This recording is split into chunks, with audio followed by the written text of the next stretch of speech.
사사기 4장 11절.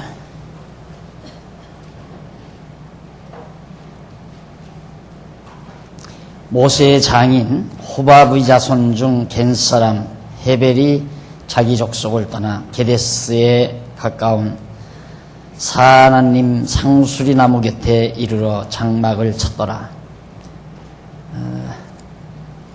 지난 시간 우리 바로 여자 선지 드보라라고 하는 여자 선지를 통하여 이스라엘 사사로 세우시고 고통당하는 백성들에게 평안을 얻도록 하는 대목 말씀을 드리다가 11절 말씀 이제 소개합니다. 거기 본문에 보면 그 밑에 본문은 모세의 장인 호바부 자손 중에 헤벨이 게데스에 가까운 사나님 상수리 나무 곁에 장막을 쳤다는 내용이죠. 그렇게 그 내용이 뭐가 그렇게 중요해서 그걸 밝혔을까 하는 내용입니다. 이 내용이 갑자기 소개된 것은 뒤에 이어지는 내용을 말하려는 준비예요. 뒤에 이제 어떤 사건이 나오는데 그걸 말하려는 그런 준비 내용입니다. 그 내용은 헤베르 아내 야엘이 야빈 왕의 군대 장군 시스라를 죽인 그런 사건입니다. 사사기 4장 17절로부터 이제 22절까지 나오는 얘기인데, 헤벨은 모세의 장인 호바부 자손 가운데 겐사람이죠. 그러니까 모세가 광야에서 나올 때 이제 그 장인 이드로를 만나게 되죠. 그 장인 미디아 사람의 루엘의 아들 호밥이라고 하는 사람인데, 그러니까 호밥 한 사람이 모세의 장인으로 소개되고 또 처남으로도 소개돼요. 호밥이 장인으로도 소개되고 처남으로도 소개되고 뭐가 잘못된 거 아니에요? 그런데 이러한 문제는 번역의 미숙에서 온 것인데, 장인이라는 말은 히브리 원문으로 하탄이라고 그래요. 하탄.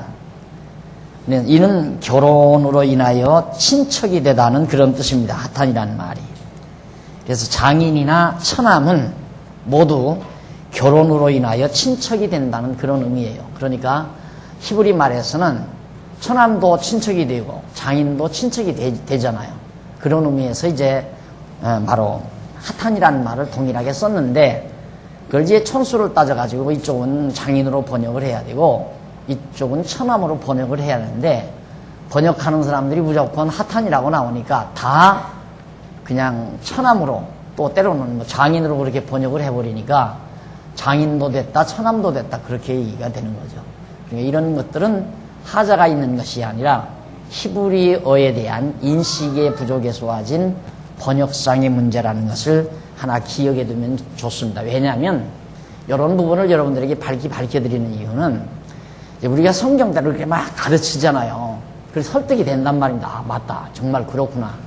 그런데 이런 거 하나 발견하게 되면 기가 그냥 살아나요. 기가 확 살아나가지고, 야, 이게 성경이 이렇게 엉터리인데 어떻게 성경을 하나님의 말씀이라고 그러느냐. 어떻게 호밥이라는 사람이 처남도 되고 장인도 되느냐. 이러고 여러분들에게 달겨들면 꼼짝 못하잖아요. 실제 우리말 성경을 보니까 처남이라고도 했다, 장인이라고 그렇게 했다.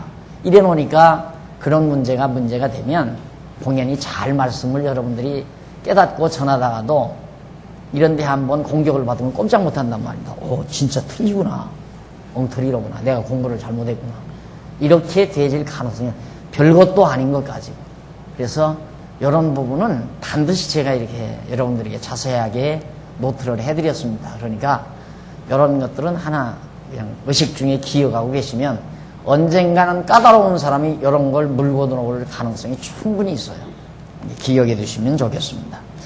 그 다음 이제 4장 12절로부터 18절 보면 거기 보면 이제 드보라 사사가 바로 바락을 명하여 시스라의 군대를 멸하는 내용입니다. 드보라가 여자 사사라고 그랬죠.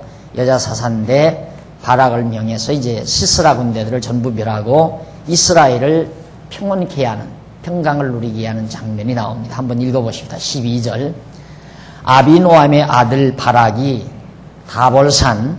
다볼산에 오른 것을 혹이 시스라에게 고하매 시스라가 모든 병거 곧 철병거 900승과 자기와 함께 있는 온 군사를 이방 하로셋에서부터 기손강으로 모은지라. 드보라가 바락에게 이르되 일어나라, 이는 여호와께서 시스라를 네 손에 붙이신 날이라. 여호와께서 너희 앞에서 행하지 아니하시느냐. 이에 바락이 1만 명을 거느리고 다볼산에서 내려가니 여호와께서 바락 앞에서 시스라와 그 모든 병거와 그 온 군대를 칼날로 쳐서 패하게 하심에 시스라가 병거에서 내려 도보로 도망한지라. 바락이 그 병거와 군대들을 추격하여 이방 하로셋에 이르니 시스라의 온 군대가 다 칼에 엎드러졌고 남은 자가 없었더라.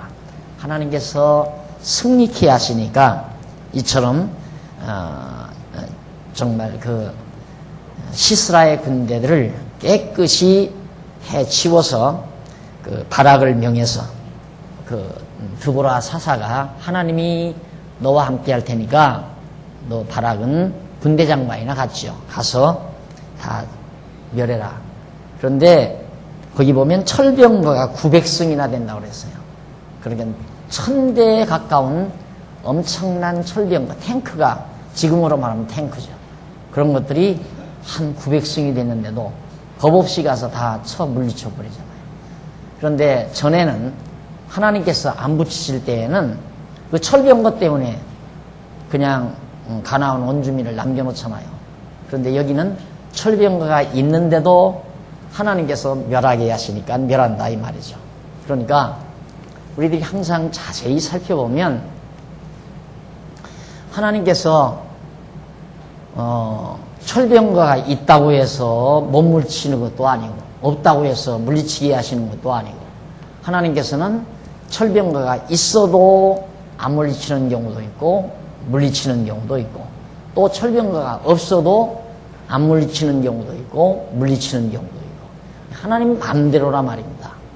그런데 자칫 잘못하면 어떻게 생각하느냐면 철병거가 있을 때는 우리가 안 물리치고 그래서 하나님께 불순종하는 거고 철병거가 없을 때는 내가 물리쳐서 하나님께 순종하는 거고 그래서 인간 편에서 순종하기도 하고 안 하기도 하는 것으로 그렇게 착각을 하죠. 그러나 하나님께서는 우리 인간으로 하여금 어떤 경우든지 순종하게도 하시고 못하게도 하시고 그게 바로 하나님이 해 가시는 일이라는 것 다시 한번 확인할 수 있습니다.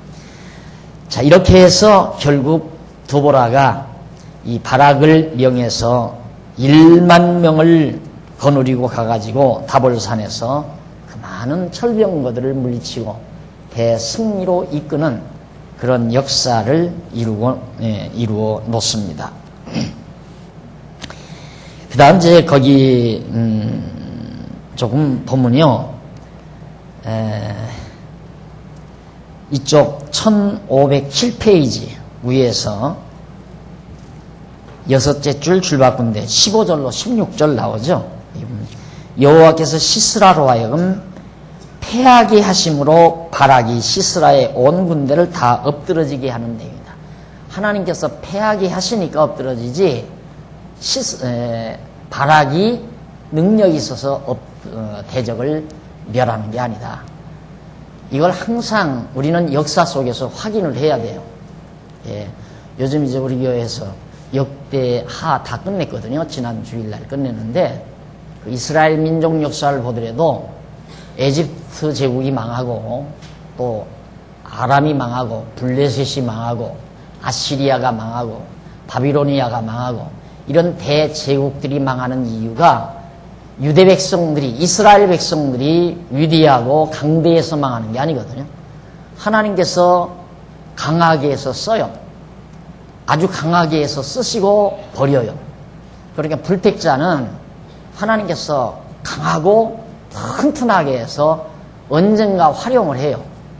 활용을 하고 그냥 버리는 거예요. 그러니까 불택자는 강하게 돼도 져주고 강하게 안 돼도 져주고 그렇잖아요. 강하게 돼도 언젠가는 쓰임받아서 버릴 거니까. 애굽이라는 나라가 강대해야 이스라엘 백성들을 데려다 400년 종살이 시키지, 애굽 사람들이 약하게 되면 이스라엘을 종살이 시킬 수가 없잖아요. 그러니까 하나님께서 애굽을 강대하게 만들어 놓고 당신의 사랑하는 백성들을 데려다가 연단하게 종살이 시키도록 그렇게 섭리하신 다음 그 일이 끝나면 다 애굽을 쳐서 멸해버려요. 아수르도 그랬죠. 바비로니아도 그러고 근대사 헬라나 그리스나 페르시아나 그리스나 로마 제국들이 다 정말 그렇게 망하게 된 거란 말입니다. 그러니까 불택자들은 강해도 불쌍한 거예요. 언젠가는 쓰임받고 버려지니까. 그러나 택자는 약해도 정말 은총이고요. 약한 것도 은총이고. 왜? 약하게 해서 배우게 해가지고 강하게 또 만들어 주시니까. 어렵게 해서 배우게 해서 하나님께서 다시 또 회복시켜 주시니까.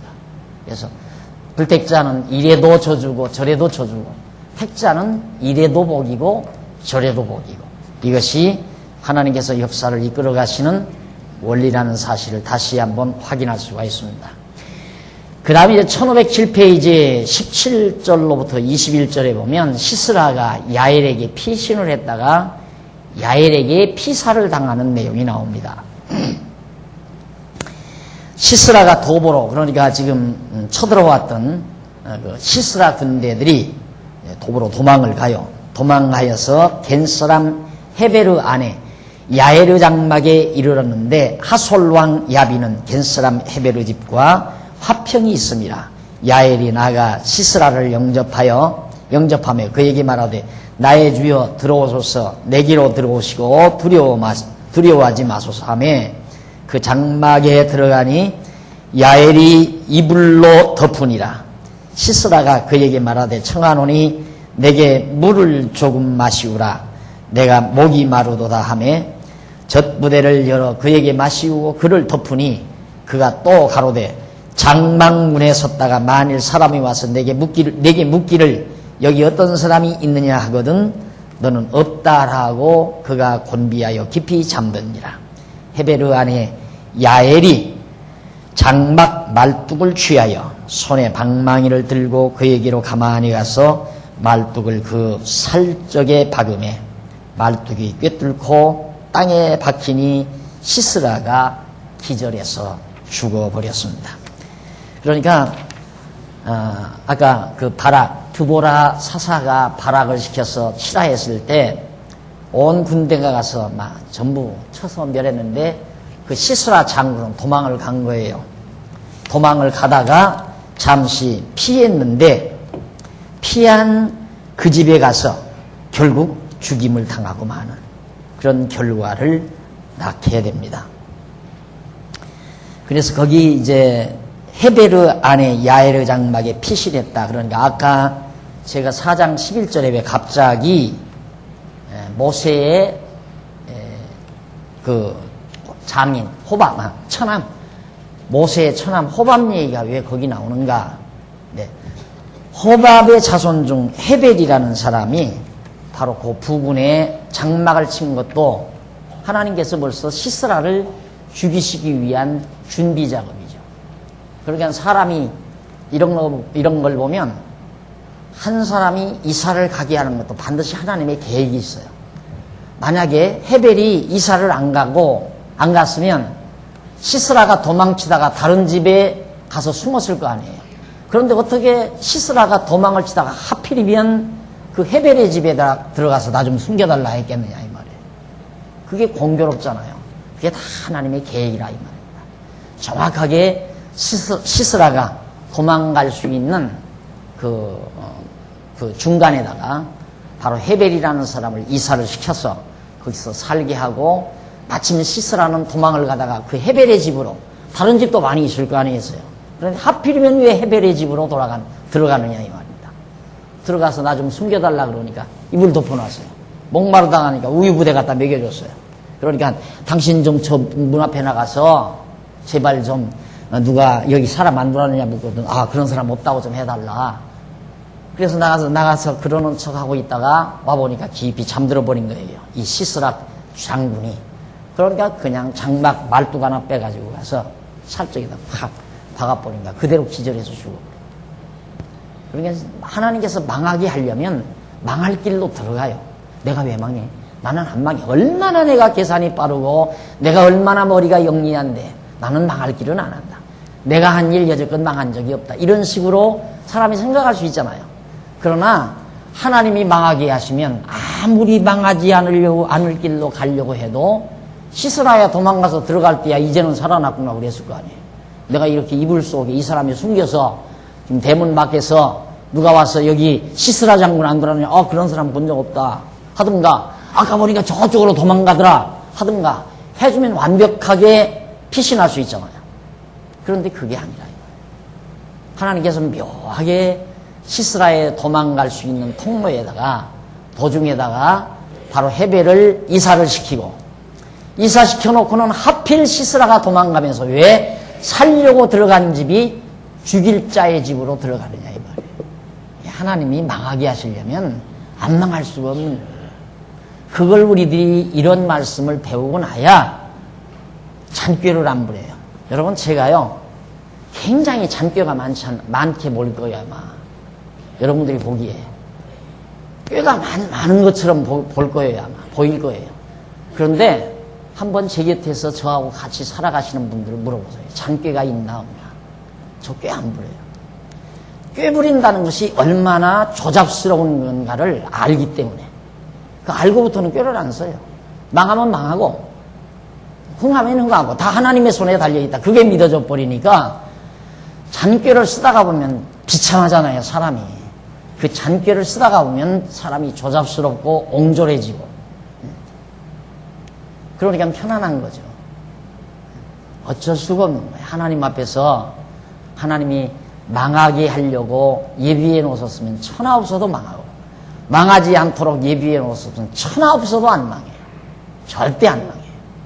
그것이 성경에서 말씀하는 내용이기 때문에 생각해 보십시오. 지금 성도대학을 지금 내가 몇 번을 하는데, 그리고 한평생 성경만 가르치다가 제가 성경을 제 독자적으로 가르친 때가 23살부터 가르치기 시작했어요.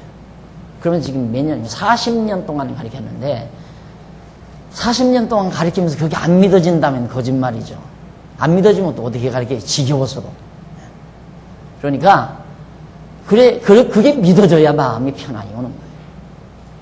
누가 와서 잔꾀 쓰라고 하면 가소롭게 느껴지고요. 잔꾀 쓴다고 되느냐. 그래서 우직스러워진다는 말이 있죠. 우직스러워지는 게 아니라 남들이 볼 때는 우직스럽고 미련해 보이는 것 같아도 그것이 하나님 앞에는 가장 지혜로운 자세예요.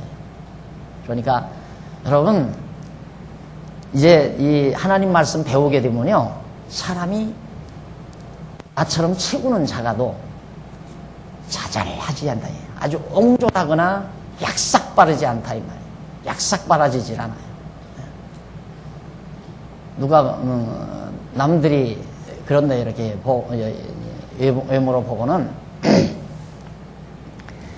저희 여동생들한테 그러더래요.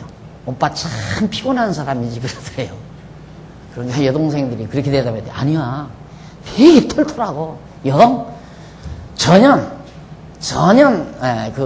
까다롭지 않다, 이제 이런 얘기를 했다고 그래요.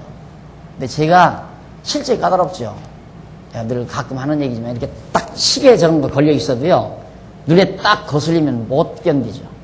그림 그리던 사람이니까 당연하죠. 막 그림 손치를 놔두잖아요. 아주 예민하고 칼라에 예민하고 선에 예민하고 그렇기 때문에 굉장히 까다롭죠. 모든 거 보는 거에 대해서 굉장히 까다롭고. 그런데도 그러질 않아요. 솔직히 그러질 않아요. 그러니까 좀 비교적 털털한 편이고요. 여러분들이 이렇게 나올 때는 깔끔한 거 같죠? 그렇지 않아요. 왜 그러는가? 인정 받았잖아요. 지난번에 어떤 목사님이 제 책을 딱 보더니만 마지막 인정합니다 이 한마디 하면서, 목사님 너무너무 생각의 폭이 넓습니다. 이래. 나를 추키기 위해서 지금 하는 얘기는 절대 아니에요. 성경을 깨닫고 나면 그렇게 되어진다 그 말이에요. 사람이 옹졸해지질 않아요. 약삭빠라지질 않고. 여러분 뭐 그냥 푹푹 쓴다고 해서 금방 망하고 그냥 웅크러진다고 해서 금방 부하고 그럴 것 같으면 구두선으로 해야지. 구두선으로. 열심히 구두선으로 해야지. 벅벅 써도 하나님이 주실 거 주고 아무리 약삭빠르게 구두쇠 노릇을 해도 만날 밥 한 그릇 못 사고 평생 사는 경우도 있고 필요 없는 거예요 다. 그러니까 그저 넓은 마음 가지고 푸근하게 야 그거 참 하나님께서 씻으라 죽이는데 기가 막히게 죽이더라. 아 생각해봐요. 그걸로 사람이 어떻게 여기 지금 바락 그 드보라가 지금 바락 장군에게 명령을 하거든요. 너 시스라 죽여라 이 말이에요. 시스라 쳐라.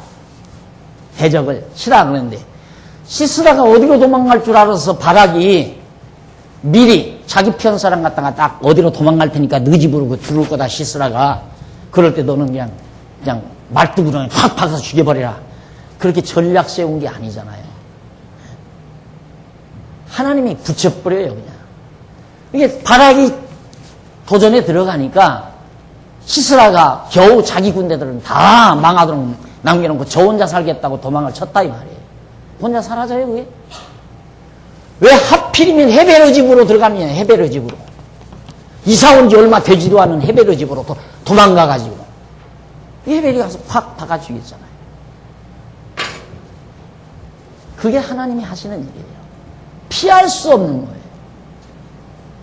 그래서 잔꾀 쓰지 말고 째째하게 굴지 말고 마음 좀 요렇게 좁히지 말고 확 넓히고 대범하게 생각도 대범하고 그래야 평안이 유지되잖아요. 좁으면 좁은 만큼 평안이 유지가 안 돼요. 접시에 담은 물에 동전 하나 떨궈뜨리는 거하고 대접에 담은 물에 동전 떨어뜨리는 거하고 큰 드럼통에다가 물 남아서 동전 떨어뜨리는 거하고 바닷물에 동전 떨어뜨리는 거하고 상대가 안 되잖아요. 바닷물에 동전 떨어뜨려봐야 동전이 들어왔는지 안 들어왔는지 아무 변화 없어요. 그러나 접시물에 동전 떨궈뜨려 보십시오. 접시물이 출렁하면서 벌써 물이 튀겨져 나오잖아요. 마음이 좁으면 좁은 만큼 변죽을 잘 떨어요. 그러니까 변죽 떠는 사람은 교회 생활 제대로 못하는 사람이에요. 변죽 떠는 사람이 재직에 들어온다. 변죽 많은 사람이 당회원이 된다. 변죽 많은 사람이 구역원이 된다. 변죽 떠는 사람 구역원이 되면 구역장 골치 아파. 변죽 많은 사람 지구원이 되면 지구장 진짜 골치 아파. 근데 참아야 돼요. 아직 마음을 넓히지 못해서 그러는 거니까 자꾸 그럴수록 가르치고 자꾸 하나님의 말씀으로 양육을 시키면 어지간한 일에 마음의 변화가 없잖아요. 어지간한 일에 생각의 변화, 감정의 변화가 없잖아요. 뭐 조그만 일에 확 흥분하고 조그만 일에도 팍 거꾸러지고 그 왜 그러면 생각이 그 마음바탕이 딱 종재기가 돼가지고 그러거든요. 종재기 맞습니까? 사투리 아니 종재기. 간장 떠놓는 걸 뭐라고 그래요? 종지? 예. 마음 그릇이 종지라고 하나 종재기라고 하나.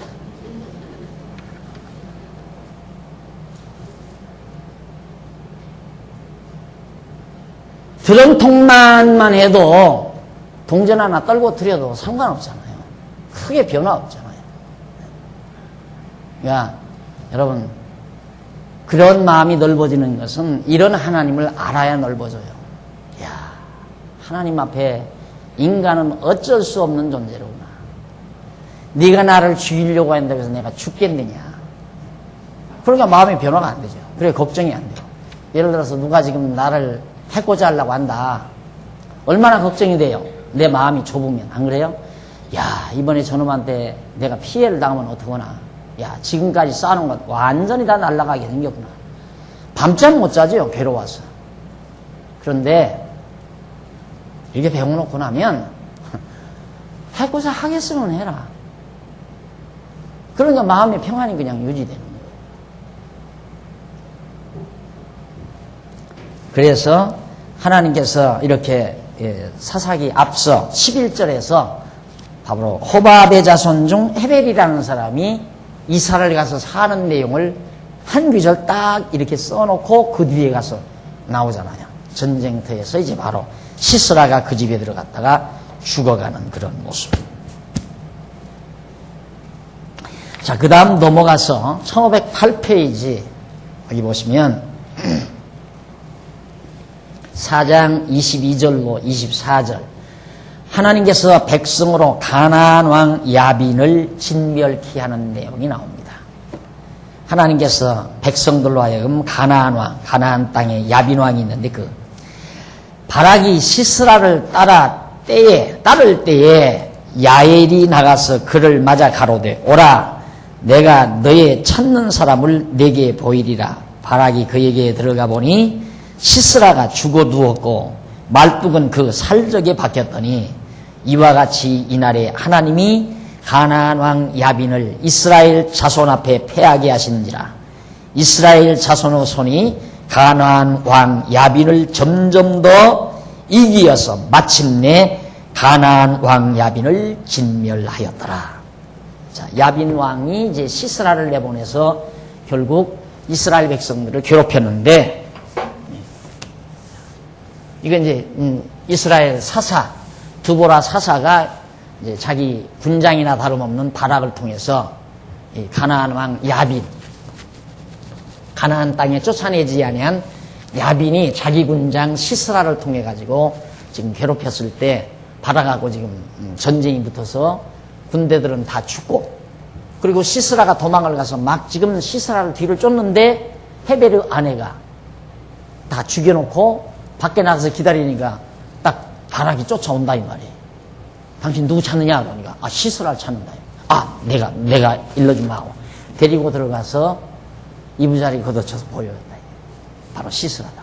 근데 살적에 밖에서 그냥 죽어 있거든. 그러니까 바락의 손으로도 안 죽이잖아요 하나님께서. 내가 안 한다고 해서 안 되는 게 아니에요. 나는 가만히 있어도 대적을 하나님이 처치한다 그 말이에요. 원수 갚는 것이 누구에게 있다? 너 원수 갚지 말라 이 말이에요. 네가 갚지 말라. 정말 얼마나 좋습니까? 내가 원수를 갚으면 저 사람은 또 나 원수 갚을 거 아니에요. 그렇죠? 저 사람 그렇게 삼족을 멸하라고 원수를 멸하려면 삼족을 멸하라고 그러잖아요. 시족을 말리라 이 말이에요. 삼족 멸하면 대개 부모가 자식 손자 데리고 살잖아요. 이게 손자까지만 다 죽여버리면 멸종이 되니까 그 다음 이제 원수 갚음을 안 한다 못한다 이 말이거든요. 삼족을 멸해야 되는데 그러지 않으면 아들이 양심 품었잖아요. 너 두고 보자. 언제든가 너에게 보복을 해도 한다. 너는 우리 아버지를 죽인 놈이다. 근데 우리 믿는 사람은 그럴 필요가 없어요. 내 원수가 있어도 사랑하라는 말은 긍휼히 여기라 불쌍히 여기라 이 말이에요. 내가 하나님 백성인데 네가 나 하나님 백성을 해요. 왜 그렇게 어리석게 바보같이 나를 미워하느냐. 불쌍하잖아요. 그게 믿어지면 내가 하나님의 백성이라는 거 하나님이 나와 함께 한다는 게 확실히 믿어지면 날 미워하는 사람이 불쌍하게 보인다 이 말이에요. 처절하고 불쌍하게. 왜? 너 나 잘못 건들고 있다 이 말이에요. 하나님이 사랑하는 나를 네가 날 미워하면 너 하나님께 미움 받는다는 건 당연하잖아요. 그런 확신감이 들어야 돼요. 그 확신감이 안 들면 그냥 보편적인 사람이나 똑같죠. 보편적인 사람이나. 그러니까 어떤 일을 당하게 되면 일반적으로 생각하는 생각대로 그냥 돌아가는 게 그것이 이제 미련한 길이에요. 지혜로운 길은 정반대로 가는 길이고. 그래서 내가 가끔 그러잖아요. 정지혜가 없거들랑 반대로 해라 반대로. 보통 사람들이 사는 반대로 살아가라 이 말이에요. 그러면 지혜롭게 사는 길이 걸릴 확률이 많아요. 차라리 지혜가 없으면. 그런데 어디 그래요? 사람들이 다 가는 길로 그냥 줄 서간다. 이게 그대로 줄을 쫙 서. 줄 서가니까 언제나 뒤따라가야 하는 거예요. 언제나. 그런데 줄 서가는 것보다 뒤로 거꾸로 가는 게 훨씬 빨라요. 뭘 일러드릴까요? 자, 이 지구예요. 지구. 이 지구인데 여기서 여기를 간다 하십시다. 여기서 이쪽에서 이쪽을 간다 하십시다. 근데 이쪽으로 동쪽으로 향해서 올라오는 사람이 쭉 길을 서 있어요. 쭉 길을. 그런데 여기서 여기서 패스 검열을 한다 이 말입니다. 쭉 줄 서가지고 일로로 가야 되겠는데. 그러면 이 줄 서지 말고 반대로 돌아가요. 그냥 반대로. 그럼 패스 검열도 없이 줄 설 것도 없이 훨씬 빨리 여기 도착한다 이 말이에요. 예를 들면 이 세상 일이 그런 일이 허다해요.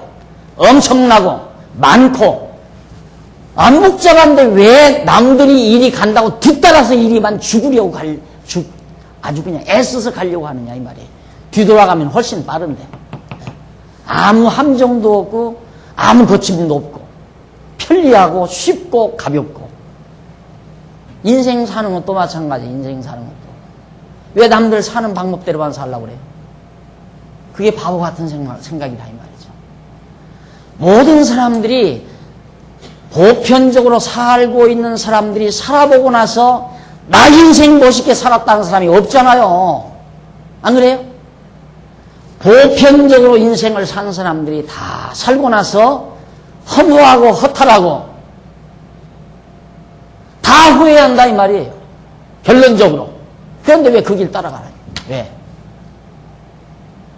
왜 그 길 따라가냐면 많은 사람들이 그래도 그쪽으로 가니까. 많은 사람이 그쪽으로 가니까. 뒤돌아서 가면 훨씬 야 이렇게 좋은 길을 왜 안 왔나? 있다니까요 그게. 거꾸로 살면 돼요. 지혜가 없으면 거꾸로 살아요. 남이 돈 벌 때 놀고 그게 불가능할 거죠. 어떻게 난 돈 버는데 난 노느냐.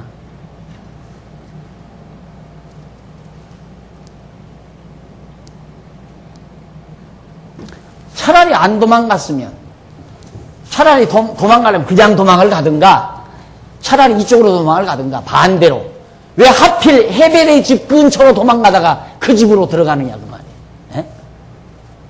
예? 망할 사람은 안 망하려고 가는 곳이 망할 곳이에요. 망하지 않을 사람은 망하려고 가는 것도 안 망하는 것이고 그게 하나님이 하시는 일이라니까. 돈도 안 벌었는데 어떻게 내가 돈을 벌었나. 그래 놔야 야 하나님이 돈 벌게 하셨구나. 그거 알 거 아니에요. 네? 하나님이 그렇게 하시는 분이라니까. 돈 다 탕진하게 만들었는데 나중에 보니까 돈이 있어. 그게 하나님 하시는 일이라 이 말이에요. 애써 자기 자신이 노력해서 다 이뤄놓고 내가 했다 이래놓으면 그건 결국 나중에 가서 허무하고 허탈하고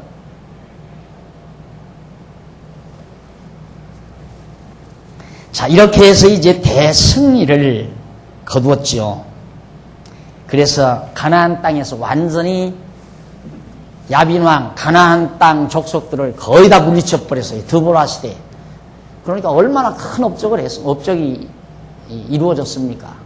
앞에서 뭐 엄청난 남자 사사들, 힘 있는 사사들 몇 명 나왔잖아요. 그런데 왜 하나님께서 가장 연약한 드보라 여자를 사사로 세워놓고 그 여자가 사사일 그 당시에 그 강대한 가나안 땅 왕 야빈의 세력들을 다 하나님이 꺾어버리시느냐 이 말이에요. 가장 약한 자를 들어서 가장 강자를 꺾으시는 것이 하나님의 섭리란 말입니다. 왜? 하나님 당신이 했다는 걸 깨닫게 하려고. 만약에 드보라가 아니고 진짜 활도 잘 쏘고 칼도 잘 쓰고 그리고 엄청난 장군들도 수천 명 거느린 그런 강한 사사가 나타나서 야빈을 물리쳤으면 가나안 땅 야빈을 물리쳤으면 훨씬 하나님의 영광이 덜 드러나잖아요. 그렇죠? 야 야빈 군대가 워낙 강하더니만 다 해치웠구나. 인간이니까 그렇게 볼 수밖에 없거든요. 그런데 가장 연약한 여자를 사사로 세워가지고 가장 강대한 가나안 왕 야빈을 쳐서 물리치시는 하나님의 역사, 이것이 바로 하나님의 능력의 영광을 드러내게 하시려는 하나님의 놀라운 섭리라는 것을 다시 한번 확인할 수가 있습니다. 그러다 보니까 어떻게 됩니까? 5장 1509페이지 5장에 보면 드보라와 바라그 노래가 나오죠. 당연하죠. 승리를 거두니까 노래 나오잖아요. 찬양이 나와요. 찬송. 찬송이 어떻게 해서 나오는가? 찬송, 하나님께서 찬송이 나오게 하는 방법.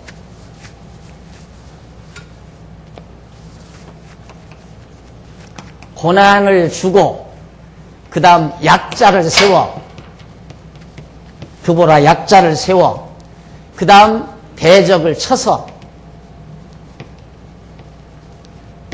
대적을 멸하고 승리케 하심으로 찬송이 나오도록 하신다. 그러니까 우리 성도로서 가장 위기가 언제냐? 성도 생활에 있어서 가장 위기는 찬송이 없을 때, 내 마음에, 내 심령에 하나님 찬양이 없을 때, 감동이 없을 때, 그게 위기예요. 하나님의 백성의 안정기는 언제냐? 늘 감동이 있고 찬송이 있을 때가 가장 안정기예요. 모든 일에 감동이 있을 때, 감사가 있고 감동이 있을 때. 왜? 하나님께서는 당신의 백성이 찬송이 되게 하시려고 이사야서에 나오잖아요. 하나님께서 당신의 백성이 당신의 찬송이 되게 하려 하십니다. 왜 당신의 백성을 지었는가? 당신의 찬송이 되게 하시려고. 그러니까 하나님 찬양케 하시려고 인간 지었는 거예요. 찬양을 하면 하나님이 창조한 목적이 다 이루어진 거 아니에요. 근데 찬양을 안 하면 뭔가 불만. 그죠? 불만이 있으면 하나님이 일단 고난을 주고, 고난을 준 다음 약자를 세워서 대적을 멸하고, 대적 멸한 다음 승리케 해서 찬송을 부르게 하고. 이거의 반복이에요. 우리 성도 생활을 섭리해 가시는 하나님의 역사. 이게 사사기에 나오는 거예요. 또 이제 드보라 죽은 다음에 어디로 가면 또 일로로 가요. 백성들이 일로로 가요. 그러면 이방 대적에게 또 고난을 당해요. 그래서 아우성쳐요. 괴롭다고 고통스러워해요. 그럼 또 하나님이 약자 사사를 세워서 대적을 치고 승리케 해서 또 찬송하게 하시고. 이것이 타락성이 가지고 있는 기본 조건입니다. 그러니까 인간의 타락성은 지속력이 약해요. 한번 감동을 하면 감동이 하루도 못 가잖아요. 그렇죠? 여러분들 자녀들을 길러놓고 생일날 아침 자녀들이 이런 쪽지에다가 엄마 고마워요. 조금만 더 고생하세요. 제가 성공하면 엄마 편안하게 모시겠어요. 이 한마디 하면 그냥 졸졸 울잖아요. 예? 감동스러워서. 그 순간뿐이야. 그 아침뿐이야. 그 다음 저녁 때는 또 너 왜 어디 갔다 이제 들어오느냐. 그냥 또 짜증스러워가지고 네가 지금 나를 뭐 속 터지게 만드느냐 옳게 만드느냐 하고 또 질도 붙이잖아요. 하루도 못 가. 그게 인간의 타락성이에요. 그런데 이 타락성이 조금 많이 회복된 사람은 감동이 하루도 갈 수 있어요. 더 회복되는 사람은, 즉 육체의 소욕을 많이 제거하는 사람은 3일도 가요. 일주일도 가요. 한 달도 가요. 1년도 갈 수 있어요. 몇 년 계속 갈 수도 있어요. 어제 어느 분이 찾아오셔서 점심 식사를 같이 하면서 그래요. 목사님, 저는요 몇 년 전 그때 처음 말씀 들었을 때 그 감동이 지금도 있습니다. 그러면서 울먹여요.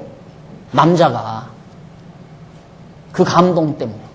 난 그 감동으로 삽니다. 멋있잖아요. 몇 년이 지났는데. 그 감동이 있어야죠. 여러분 안 그래서요? 처음에 말씀 접할 때 얼마나 울었어요. 어떤 분은 욥기를 자기 혼자서 듣다가 그 가족들이 너무나 미안해가지고 막 울기도 하고 웃기도 하고 그러느라고 미안해서 이불 속에 들어가서 들었대요. 이불 속에서 혼자서 막 컥컥대고 울고 또 깔깔대고 웃고 그러면서. 그런데 지금 그 감동 하나도 없거든. 없으니까 교회 오면 아이고 또 들었던 얘기도 한다. 아이고 들었던 얘기도 한다. 감동 다 사라졌어. 권태가 밀려오는 거야. 그러니까 맥도 풀리고 뭐 하고자 하는 확 일어나는 그런 힘도 없어져 버리고 맥도 없어져 버리고 그러니까 나태하고 태만하고 봉사하기 싫고 충성하기 싫고 일하기 싫고 편안한 게 좋고 편안하다 보니까 뭔가 짜증나고 그게 우리 인간의 타락성이란 말이에요. 그러면 할 수 없어요. 하나님께서 인도로 데리고 가야지. 불만스러운 사람은 어떻게 해서요? 이거 줘야 하잖아요. 너 처음에 집 사놓고 너 감사하다고 연보도 하고 별짓 다 했지. 한 번 그러면 그 집 한번 날려봐야 또 한 번 이 고비를 거쳐야 과거 20평 줬을 때 찬송했지만 15평짜리도 좋고 10평짜리도 줄 거다. 하나님께서 그런 과정을 거쳐나가잖아요. 우리들이. 그래도 찬송해야죠. 하나님께서 찬송하게 하려니까 이 과정을 거치는 거라. 그래서 내가 늘 우리 성도들 감사와 찬송이 묻는 것이 가장 위기다. 마음속에 감사와 감격이 사라지는 때가 위기다 이 말이에요. 불만할 건 뭐 있어요? 안 그래요? 생각해보면 지금 하나 불만할 게 없어요. 그런데 왜 불만스러운가? 욕심이 자라서. 허욕이 자라서. 자꾸 욕심이 자라서. 과거 날품팔이에서 먹고 살 때는 100만 원이라도 월급쟁이 하나 한 번 해보고 하고 살았으면 참 원이 없겠다. 그러다가 직장 100만 원짜리 처음 잡고 야 이제는 여한이 없다 그러고 여러분 그랬을 거 아닙니까? 목사님 신방 와주세요. 아파트 샀어요. 대개 신방 가면 목사님 이제는 원이 없어요. 이제 아파트 하나 하나님께서 사게 했었으니까 원이 없다 이거야. 한동안은 얼굴이 훤해. 내가 이래봐도 다 손잡고 인사하면서 얼굴 색깔을 다 보는 사람이에요. 벌써 그 아파트 실증 나는가 보다. 실증 나면 도비하고 살아. 그냥 도배하고. 더 욕심 부리지 말. 평소 더 늘려서 뭐 하려고. 그 왜 쓸데없는 욕심을 가지고 고만히 마음 상하고 마음 평안이 일느냐 이 말이에요. 주신 그것으로 족하게 알고 살아도 하나님이 편안하게 늘게 하면 늘어날 수 있는 거고 쫄크면 쫄커지는 거예요. 그걸 못 늘린다고 그냥 속이 터져하고 괴로워하고 몸부림치고 마음의 평안을 잃고 처음 그대로 사시라니까 야 이제 여한이 없다 그러고 살아라 이 말이에요. 지금도 5년 전에 그랬으면 지금도 그러시라 이 말이에요. 어디 그래요? 아파트 이사가서 한 1년 정말 그래도 마음이 꽤 정리된 사람이 한 1년 그냥 즐겁게 산다고 그래요. 보편적으로. 그러니까 1년 행복하려면 새 집을 지으라고 한다고 그러잖아요.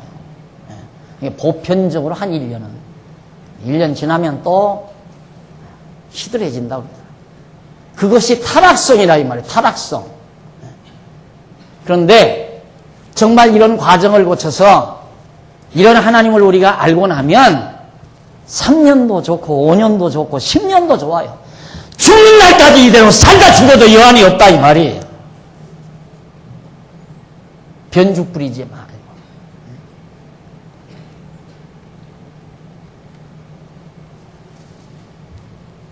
그래서 두보라가 바락과 함께 노래 부르는 내용인데 뭐라고 노래를 부르는가 한번 들어보세요. 5장 1절 5절 두보라와 바락이 승리의 영광을 하나님께 찬송합니다.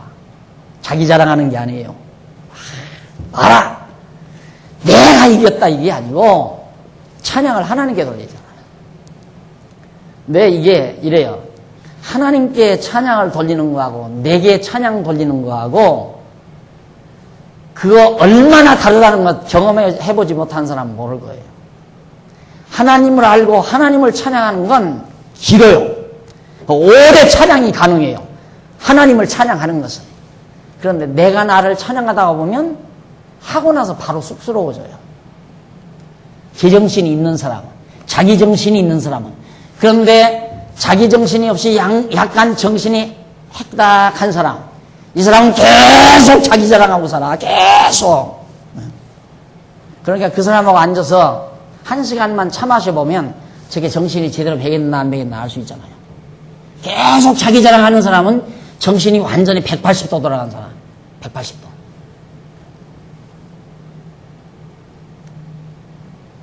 그게 자기를 자랑하고 나면 허탈한 거예요. 여러분 친구 만나서 자기 살림 자랑, 자기 남편 자랑, 애들 자랑만 시원하다가 혼자 떨어져서 가만히 있으면 야 오늘 내가 너무 하지 않았나. 야 친구가 나를 우습게 생각했겠다. 이게 약간 제정신이 있는 사람 아니에요. 그렇죠? 이 제정신이 없는 사람은 뭔지도 몰라. 자랑 시크다고 와서 너 친구가 기분 나빠했는지 친구가 차 한 잔을 제대로 못 마셨는지 그런 것도 상관없어. 휙 가서 자랑하고 와서. 제정신이 없는 사람이 자랑하는 거예요. 제정신이 있는 사람은 자기 자랑하고 나면 씁쓸해요. 씁쓸해요. 하고 나면 당장 알아요. 자랑하고 나면 아이고 내가 쓸데없는 소리도 했다. 그게 자랑할 것이 못 되잖아요. 내가 자랑할 것이 못 되지 않느냐 이 말이에요. 자랑하려면 하나님께 자랑해야지. 하나님을 찬양하고. 충분히 두보라와 바락이 자기 자랑할 수 있죠. 백성들아 보라. 우리가 너희들을 위해서 이 강대한 세력을 깨끗이 해치웠다. 내게 영광을 돌려라. 이렇게 할 수 있잖아요. 로마 황제 같으면 그렇게 했을 거예요. 바비로니아의 느부갓네살 같으면 10번도 그렇게 했을 거예요. 그런데 바로 두보라는 그러질 않았어. 두보라와 바락은 하나님을 찬양하지. 한번 들어보세요. 이날에 두보라와 아비노함의 아들 바락이 노래하여 가로되 이스라엘의 두령이 그를 용솔하였고 백성이 즐거이 헌신하였으니 여호와를 찬송하라. 너희 왕들아 들으라. 방백들아 귀를 기울이라. 나 곧 내가 여호와를 노래할 것이요 이스라엘의 하나님 여호와를 찬송하리로다. 여호와를 찬송하리로다. 우리 당회실에 가면 찬송하리로다 붙어있잖아요. 참 너무너무 멋있어요. 난 그 표 볼 때마다 찬송하리로다. 너무너무 좋아요. 찬송하리로다.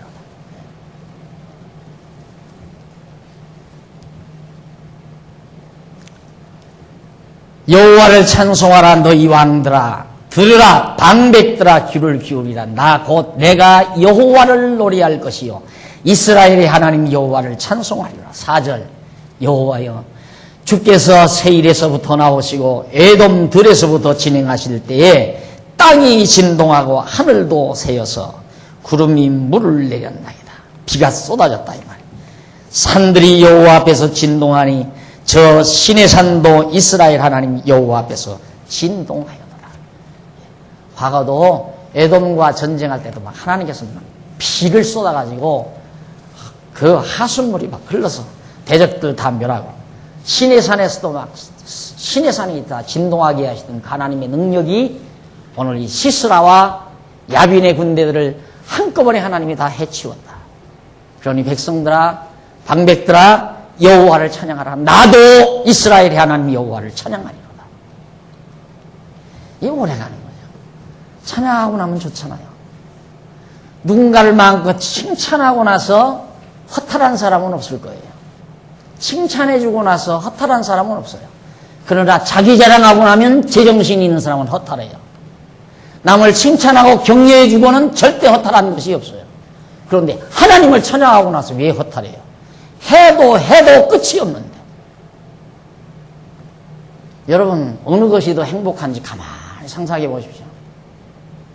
친구들 만나서 나를 자랑하는 것이 행복한지 그렇지 않으면 어려운 살림 중에도 고기 한 푼 두 푼 시장 보러 가서 한 푼 두 푼 고기 꼭 모아놨다가 어머니 생신날 어머니가 따뜻하게 입을 수 있는 네이 한 벌 해들고 가서 큰절 드리고 어머니 고생 많으셨죠. 따뜻하게 입으시고 감기 조심하세요. 어느 것이 더 행복하겠습니까? 물어볼 거 없잖아요. 하나님을 경외하고 산다는 것처럼 우리의 행복의 농도를 지키게 하는 건 없어요. 하나님을 사랑하고 그를 찬양하며 사는 것처럼 완벽한 삶이 없다는 말이죠. 그렇게 찬송하고 하나님께서 목적하는 바대로 찬송하고 사는 사람에게 무엇 때문에 불만 갖기 위해서 찬송하는데 불만이 있을 수가 없잖아요. 고난 주고 약자 들어서 승리해서 다시 찬송하게 할 바에야. 안 그래요? 그러니까 가장 위기가 뭐냐면 내 마음에 불만이 차 있어서 하나님께 대한 찬양이 없어질 때, 감동이 없을 때, 자기 마음의 심령 속에 하나님에 대한 찬양이 없을 때, 시상이 없다 이 말이에요. 시상이. 마음 속에 노래가 없어요. 심령 속에 찬양이 없어요. 마음의 노래를 간직하고 사는 건 행복하잖아요. 심령의 노래를 간직하고 사는 사람은 행복한 거란 말이에요.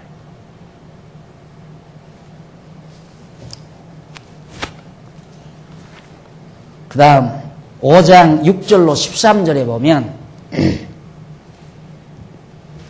삼갈 야에르날에 드보라로 행하신 하나님을 칭술합니다. 삼갈과 야에르날에 드보라로 행하신 일, 이 드보라 선지자로 저렇게 행한 일, 어떤 일을 했나? 6절 아낙의 아들 삼가르날에 또는 야에르날에는 해로가 비었고 행인들은 소로로 다녔도다. 이스라엘의 관원이 그치고 그쳤더니 나 드보라가 일어났고 내가 일어나서 이스라엘의 어미가 되었도다. 드보라 여자 사사가 일어나서 백성들의 지도자가 됐다 이 말이죠. 8절 무리가 새 신들을 택하였으므로 그때 전쟁이 성문에 미쳤으나 이스라엘 4만 명 중에 방패와 창이 보였던고 내 마음이 이스라엘의 방백을 사모함은 그들이 백성 중에서 즐거이 헌신하였습니다. 여호와를 찬송하라. 자, 이 지금 여지껏 어려운 일이 많았잖아요. 이스라엘 백성이 지금 굉장히 고난이 극심하잖아요.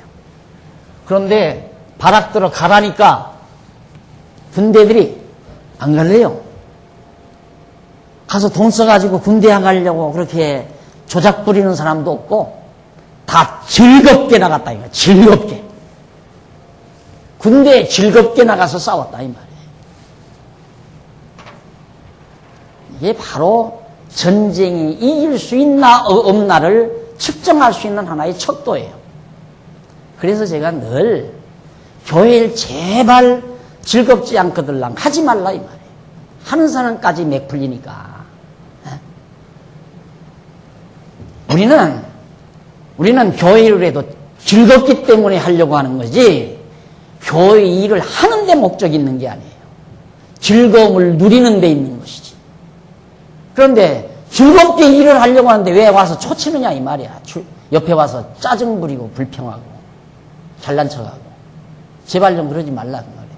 하기 싫으면 가만히 있어요. 제발 좀 하지 말고. 즐겁게 하는 사람들끼리 하게. 왜 남 즐거움을 자꾸만 고통스럽게 만들려고 해요. 그러니까 벌써 우리가 하나님의 일을 즐겁게 해나가면 승리가 보장된 삶이에요. 그건. 승리하고 사는 거예요. 벌써. 그래서 저는 일의 분량을 따지는 게 아니에요. 일을 이루어 가지는 게 목적이 아니라 일을 어떻게 하느냐가 중요하죠. 즐겁게 하느냐, 억지로 하느냐. 이건 하늘과 땅 차이예요. 억지로 일을 100을 이루어 놨다. 즐겁게 일을 30을 이루었다. 나는 30을 택해요. 즐겁게 30을 이루는 일을 택한다 이 말이에요. 그러니까 즐겁지 않으면 하지 말라 이 말이에요.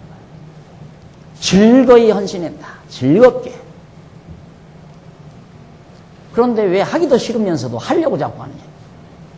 제일 못된 양반들이 뭐냐면 하는 척 하는 사람들이 제일 못된 양반이에요. 하기 싫은데 하는 척 하려니까 이름은 올려야 되잖아요. 그건 교회를 허는 사람이에요. 솔직히 말하면 그건 교회를 헐어버리는 사람. 예, 하기 싫으면 아야 나오지를 말고 아야 처음부터 나오지 말아요.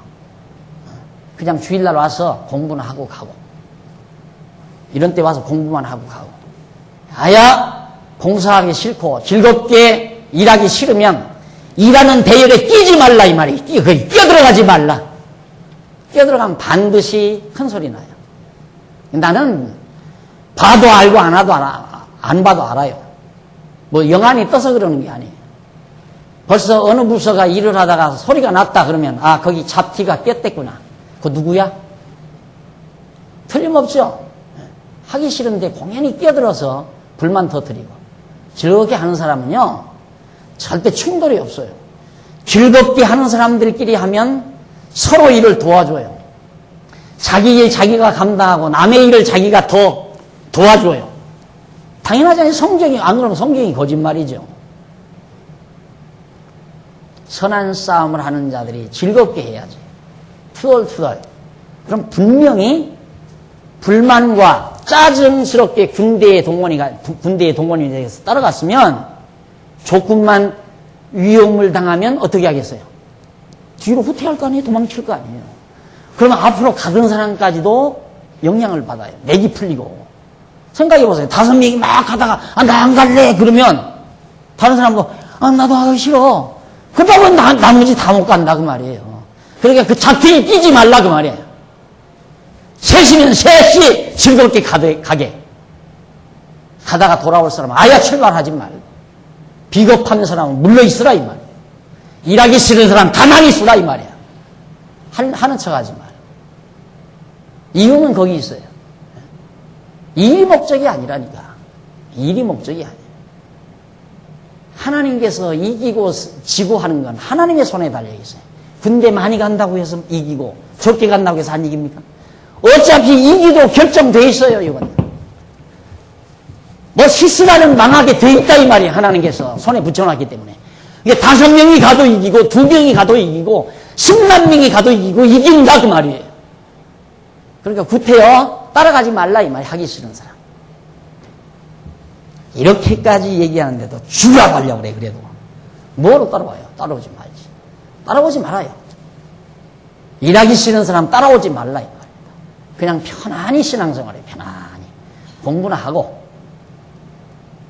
내가 늘 말하는 대로 연배 좀 하고 싶으면 하고 하기 싫으면 말고 또 교회도 나오고 싶으면 나오고 나오기 싫으면 말고. 누가 뭐랬어요? 억지로 하라는 거 아니에요. 중요한 건 즐겁게 하라는 얘기지. 즐겁게. 10만 명이 가서 이기는 것도 아니고 1000명이 가서 이기는 것도 아니고 단 2사람만 가도 이겨요. 하나님이 이기게 하시면 바라 혼자 가도 이기는 거. 그러니까 내가 그러잖아요. 아무도 안 하면 나 혼자라도 한다고. 이유는 이기게끔 이미 결정되어 있는 거기 때문에 많은 성도들이 함께 한다고 해서 이기고 나 혼자 한다고 해서 안 이기고 그거 아니라 이 말이에요. 우리는 같은 기쁨을 누리는 이기는 기쁨이 있잖아요. 같이 하게 되면 같이 누리는 거예요. 이기게끔 되어 있는 거 이기도록 이미 확정되어 있잖아요.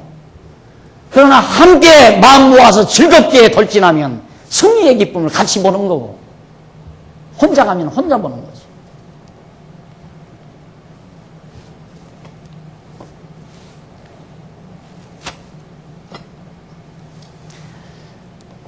그래서 바로 그 9절부터 다시 한번 보십시다.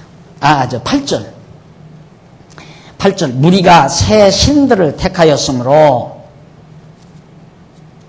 그때 전쟁이 성문에 미쳤으나 이스라엘 4만 명 중에 방패와 창이 보였던 거 그것도 없었다 이 말이에요. 4만 명 중에 창도 없었고 방패도 없었다. 내 마음이 이스라엘의 반백을 사모함은 그들이 백성 중에서 즐거이 헌신하였습니다. 무기도 없었지만 다만 마음으로 즐겁게 무서워하지 아니하고 두려워하지 아니하고 염려하지 아니하고 여호와를 찬송하라. 흰 나귀를 탄 자들, 귀한 화문석에 앉은 자들, 길에 행하는 자들아 선파할지어다. 널리 선포해라. 활 쏘는 자의 짓거림에서 멀리 떨어진 물 깊는 곳에서도 여호와의 의로우신 일을 칭술하라. 여호와께서 이기게 하셨으니까 여호와께 찬송하라 이 말이지. 그때 여호와의 백성이 성문에 내려갔도다. 깰지어다 두보라여 깰지어다. 너는 노래할지어다 일어날지어다 바라기여 아미노아무 아들이여 네 사로잡은 자를 끌고 갈지어다. 네가 사로잡은 자를 끌고 갈지어다. 그때 남은 귀인과 백성이 내려왔고 여호와께서는 나를 위하여 용사를 치시려고 강림하셨도다. 결국 두보라를 일깨워서 일으켜서 이 시스라를 치게 하시려고 여호와께서 내려오셔서 싸워주셨다 이 말이에요.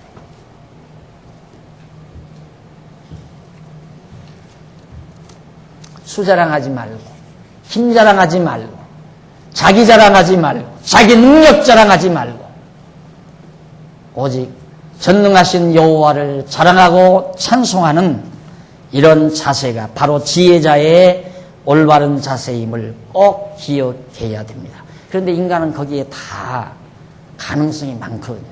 수가 많으면 강해지는 것 같고 돈이 많으면 강해지는 것 같고 이게 참 그렇게 쉬운 일이 아니에요. 돈이 많아지면 든든하고 숫자가 많아지면 뭔가 힘이 생기고 벌써 먹혀 들어가는 거예요. 벌써. 그러다가 보면 이제 완전히 섞어지는 거죠. 생각이 섞어져서. 그래서 이제 갈등을 빚는 거예요.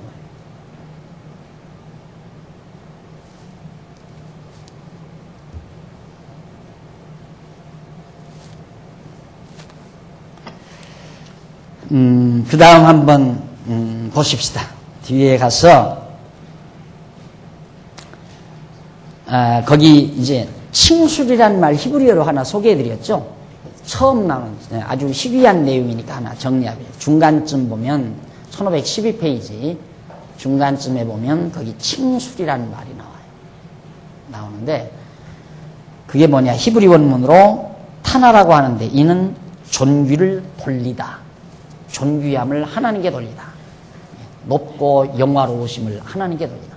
찬송이라는 말과 거의 방불한 그런 의미를 가지고 있습니다. 자, 다음 시간 우리 드보라의 찬양을 다시 한번 계속해서 14절부터 생각 한번 살펴보도록 하고 오늘 강의 여기서 마무리 짓습니다. 기도하십시다.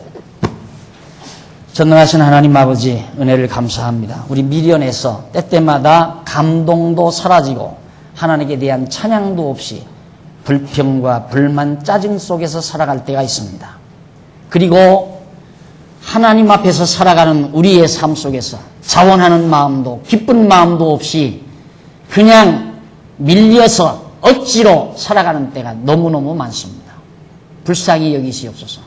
우리 마음속에 감동 사라지지 않게 하시고 처음 주님의 말씀을 접했던 그날 주의 말씀 처음 받은 그날 그 감동과 찬송 죽는 날까지 변함이 없도록 지켜주시옵소서. 오늘도 연보했습니다. 연보가 하나님 앞에 좋은 결심 맺도록 함께해 주시기를 비오며 예수님 이름으로 기도드립니다. 아멘.